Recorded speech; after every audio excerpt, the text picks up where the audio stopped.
Doctor బాబు ఈ బాబాయ్ ఏ అయిపోయింది. అనుకున్నంతసేపు లేదు ఆనందం.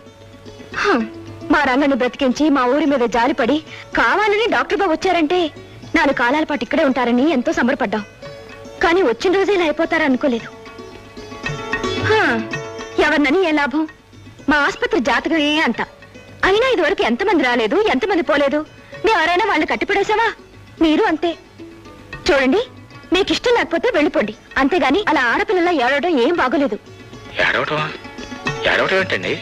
కళ్ళంటే కాలువల్లో నీరు కారుతుంటే ఏడుపు కాదంటారేమిటి? ఇదే భలేవారండి మీరు. ఈ ఊరు వచ్చినది బాధ కాదు, పట్నం వదిలేసింది బెంగ కాదు. ఏదో కూర కోసం ఉల్లిపాయలు తరుగుతూ ఉంటే దాని పవరు కళ్ళలోకి వెళ్ళి. ఉల్లిపాయలు కోస్తే కళ్ళలో నీళ్ళు వస్తాయి గాని కంచెలోకి అన్నం రాదు. రండి, మా ఊరే అడిగి కాదు మీరు చేయి కాల్చుకోవడానికి. అది సరే బుల్లెమ్మ, మీ ఊరు కాశీయే కావచ్చు, నువ్వు కాశీ అన్నపూర్ణమే కావచ్చు.